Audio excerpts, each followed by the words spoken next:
When I was in Michigan, I was lucky enough to be in the ground floor of starting a club. I really got to see how you can build something pretty quickly.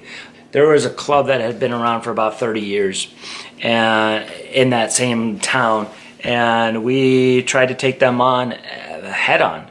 We pretty much took over the town in a relatively short period of time. For anybody that's thinking about starting their own club,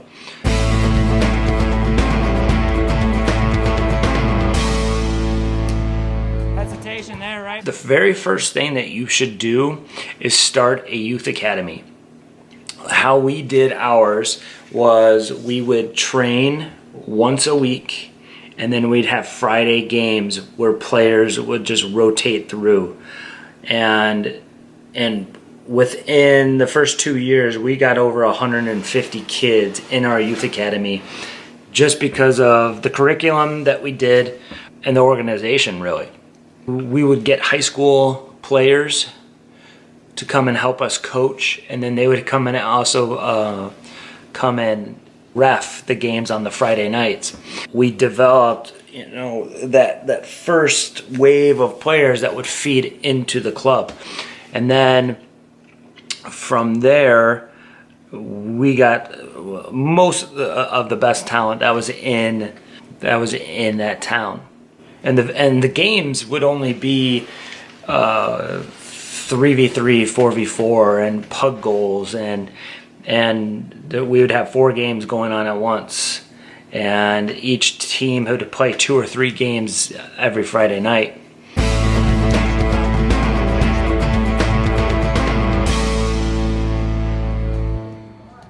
The second thing that I would suggest. The head of the club has to be a soccer person per se. You can't have non-soccer people making soccer decisions.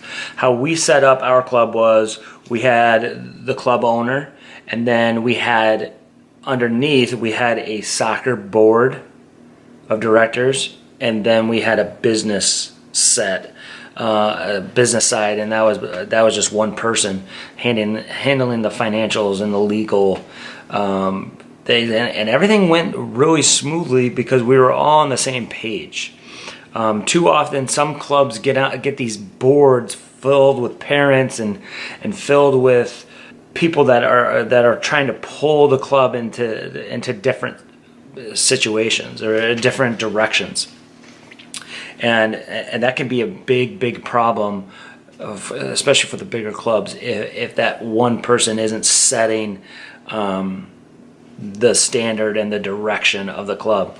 And really, what was good about our club is that we didn't have an identity crisis.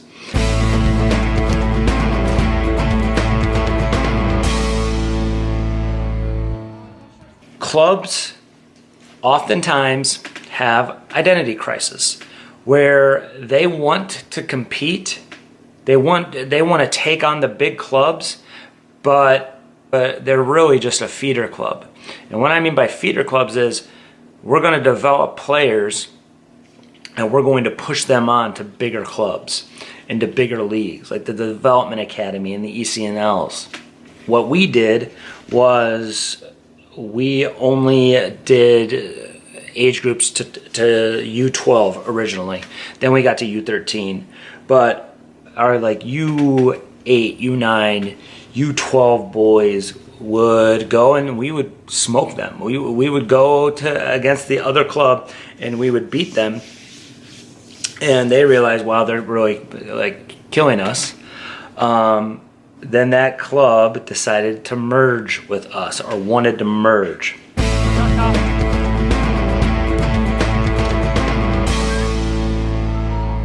Go on.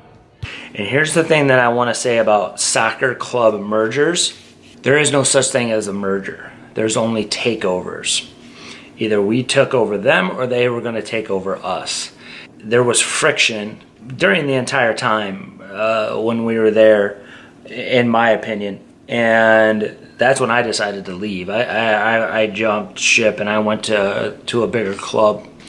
And going back to the identity crisis of clubs, is that it's okay to just develop players and then push them on. There's so many clubs that just hold back their best players and really prevent them from potentially being at a higher level, or playing at a higher level. And a lot of that becomes is ego.